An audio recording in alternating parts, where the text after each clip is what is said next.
Hey guys, if you're interested in checking out a video version of the show, please visit the LOWKEY GEEK channel on YouTube. There you can not only catch the video version of the podcast, but you can also check out my other projects and short form video that I produce. You can find a link in the description.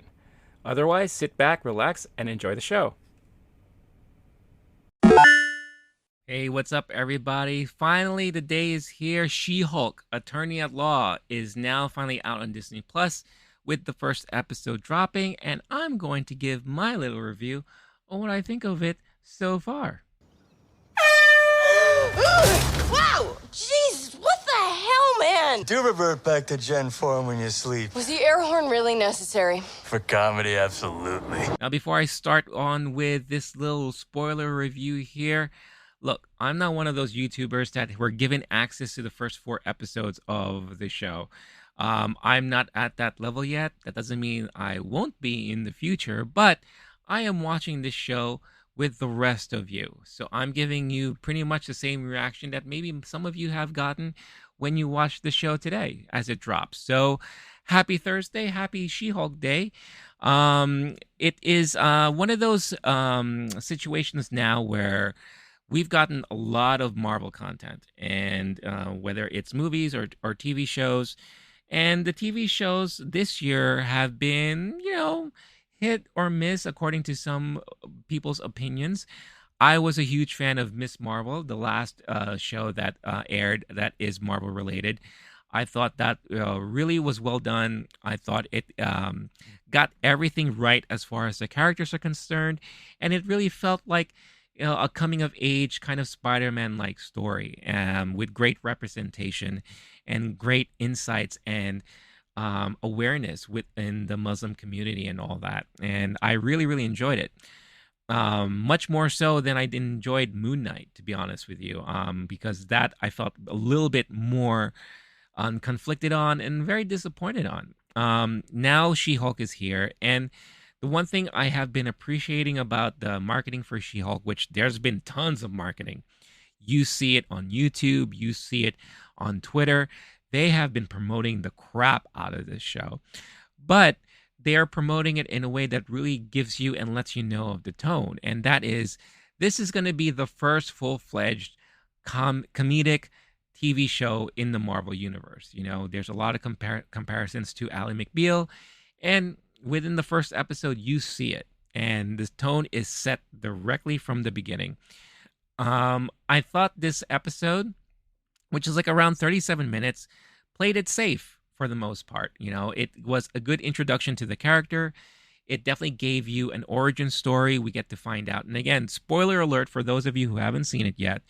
But I did warn you ahead of time. In fact, I'm going to put on the lovely spoilers tag up there so that I'm going to be diving into some spoiler territory there. But I do love that they give you an explanation of how she got the Hulk powers.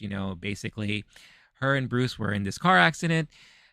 Some of Bruce's blood went into Jennifer there, and that gave her some exposure to gamma radiation, and thus, gave her the powers of the Hulk there. But something that's interesting and that was explained in the episode was that Jennifer Walters, her body and genetics are very different from Bruce's, and she took on to the powers of the gamma radiation and the Hulk powers very differently and in a little bit more advanced than Bruce did. The running joke was that Bruce had to deal with an alternate persona, so it was always him fighting with an alternate person until he found a way to kind of coexist with the Hulk persona. Hence why you now have Smart Hulk. But you could tell that this movie takes place after the events of Endgame. Bruce somehow found a way to control him from remaining as the Hulk, which he explains he was stuck as the Hulk persona for 2 years straight. But within the car accident, that device breaks and he's back to Smart Hulk once again. And as they're running their tests with Jennifer, they find out that because of her genetics and how it adapted to the gamma radiation very differently, she doesn't have that alternate persona. So she's able to remain as Jennifer, even though she's hulked out. So it's stuff that is mind-boggling to Bruce. And as they do the training and do kind of the experiments, the more and more he finds out that Jennifer is way more advanced with adapting within the Hulk persona than he ever was. She learns how to control her anger and her transformations. She could switch in and out of it very easily. And I love the explanation of, as a female, you have to deal with keeping anger inside because of all the things that you're exposed to.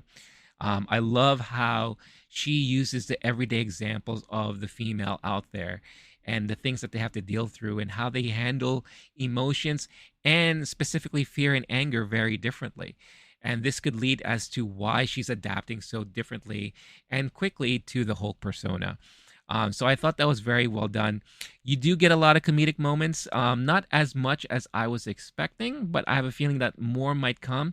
Of course, you do get breaking of the fourth wall there, especially in the beginning as she's preparing for the case that she's working on. She stops the beginning of the episode and kind of talks to you, the audience, explaining that yes, she has Hulk powers, and this is how it basically, went down. Because I know you all are expecting the funny lawyer show. So I love how they kind of address the audience that way, and they kind of kept it, light and funny, but not over the top, at least not right now. The biggest question I think everyone has had is how's the CG? Because there was a lot of criticism when the trailers came out, that the CG looked horrible. In my opinion, I think the CG is definitely much better, but there's still a little bit of work that needs to be done. I don't think it does its service when you have her CG model next to Bruce's CG model, because Bruce's CG model looks 10 times better than hers. And I think the majority of it is really within the face and the expressions of the face. That's where the whole uncanny valley really like comes into play. And it does a disservice, I think, to Tatiana Maslany there, because she's a great actress. And I think so far in this one episode, you could see what she can do within this role. I think she's very strong as an actress. She's a very strong as Jennifer Walters, the character. And so far, I'm liking what I'm seeing. The whole episode was basically her and Bruce training, going back and forth, her understanding her powers, her limitations, and all that. We also find out that, she really has no desire to be a superhero.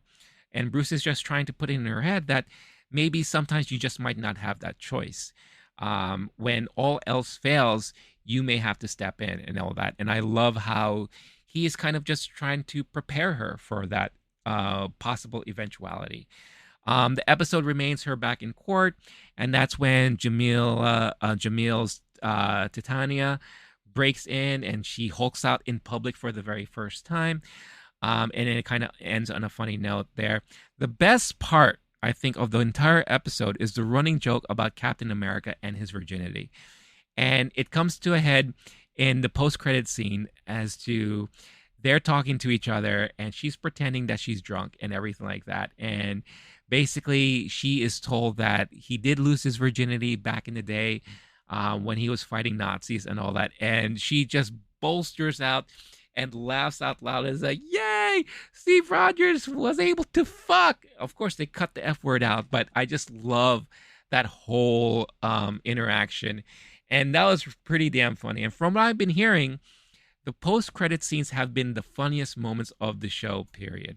So I'm definitely curious to see what else they have in store for us. But yeah, it was a short episode, a nice introduction to the character. Again, very safe episode. I'm surprised, honestly, with the current trend that's been happening, and Disney Plus has been doing this quite a bit with more recent shows. I'm surprised they didn't release 2 episodes at the same time. To kind of give you like this nice little intro, and then to show you what is more to be expected within the series. I do feel like this is the first time we're actually getting a Marvel TV show, and not a Marvel TV show that was filmed as a film that was broken down into episodic shows, if that makes any sense. This feels like this was kind of prepped and ripe and written to be in the formula of a TV show. So that could have a lot of benefits there. So I'm definitely curious to see what's going to happen moving forward. Obviously, there's a lot of rumors about cameos that will be coming up. This particular episode has no real surprises. So as far as like spoiler stuff, not a whole lot to talk about, to be honest with you. But I enjoyed it for what it's worth.